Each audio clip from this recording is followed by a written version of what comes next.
Now, Lake of the Ozarks News Update.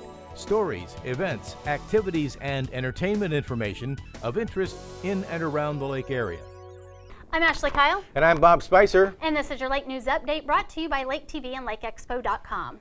The 2 Dam Days kayak race brought competition to the lake over the weekend. Olympian Mike Herbert won the 2-day 90-mile kayak race from Truman Dam to Bagnell Dam. 2 Dam Days is sponsored by the Lake Ozarks Watershed Alliance in an effort to spotlight the lake internationally, increase awareness of clean water, and the sport of paddling. Last week, the city of Lake Ozark learned it will soon be home to a Buffalo Wild Wings restaurant. The 7,000 square foot bar and grill will be the first restaurant to come to the Eagles Landing Shopping Center, and it'll be located adjacent to the CVS. Developer Andy Pruitt made that announcement at the City Board of Aldermen meeting, and he also said the new Warenberg Theater is approaching completion, with a soft opening date scheduled for October 30th. The 31st, the theater will host a Halloween costume night, and all movies will be shown free to the public. Grand opening is planned for November 1st. A fire engine that responded during the terrorist attack on 9/11 will be on display in Sunrise Beach this fall. The Sunrise Beach Fire Protection District will host the Rescue 4 truck, which has been refurbished by the Remembrance Rescue Project. The goal of the project is to use the fire truck as an educational tool, historical artifact, and a memorial. The truck is scheduled to arrive this week and will be in Sunrise Beach until January. In the lake's third fatality of the year, a High Ridge, Missouri man was killed in a boat crash Friday night. The Missouri Highway Patrol reported James Koch was driving a 27-foot chaparral around the 4-mile marker of the Niangua Arm when the boat hit something in the water. The Highway Patrol did not give specifics on what the boat actually hit. It did report Koch was not wearing a life jacket. He was pronounced dead at the scene. Police have identified 2 bodies that were found in a home near Climax Springs last week as William and Linda Godak. Both had suffered a single gunshot wound to the head, and the Camden County Sheriff's Department suspects the incident was a murder-suicide. The Godaks were found by a friend who came to the house to check on them and saw the bodies lying inside. The incident is still under investigation. For those who are down and out or just need a little help putting food on the table, sometimes the cheapest food isn't the freshest, but Share the Harvest Food Pantry is changing that trend. With a large greenhouse and several gardens, the pantry is growing vegetables to feed the hungry around the lake.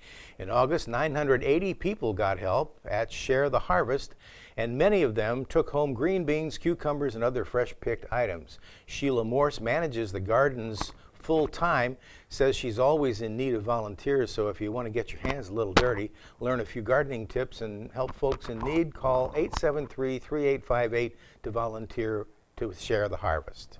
Camden County Presiding Commissioner Chris Franken is wearing a new hat these days.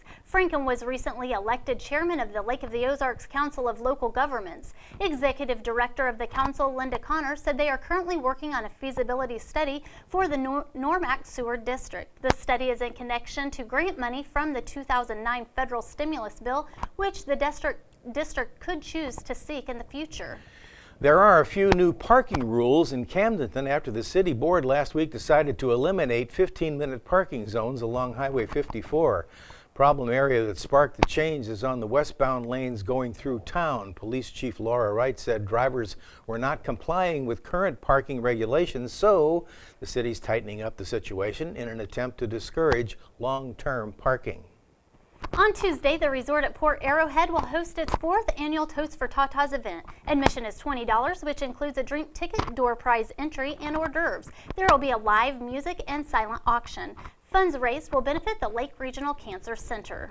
On Wednesday, Citizens Against Domestic Violence holds their 12th annual brunch at the Lodge of the Four Seasons. The brunch is scheduled from 11 a.m. to 1 p.m. Contact CADV for tickets.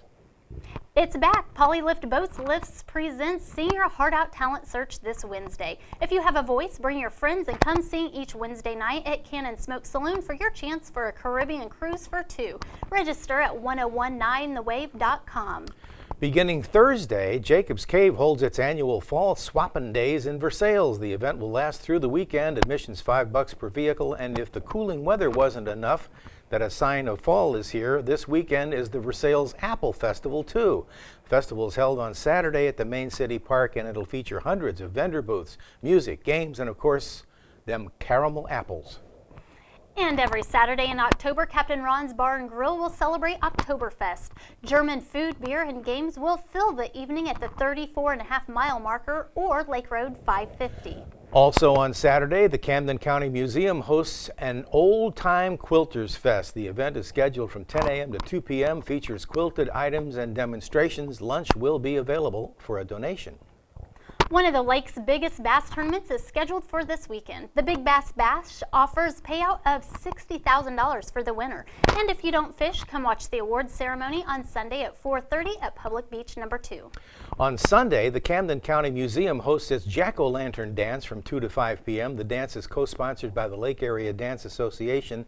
Big band music provided by the Lake Jazz Band. Admission is $6 per person. Sunday afternoon, Dogwood Hills Golf Resort features its Fall Classic Pro-Am with a shotgun start at noon. And the Classic Country Jamboree is coming to the Lodge of Four Seasons on Sunday to raise scholarship funds for State Fair Community College students at the lake. The concert is scheduled from 2 to 5 p.m. I'm Ashley Kyle. I'm Bob Spicer. And this has been your Lake News Update brought to you by Lake TV and LakeExpo.com.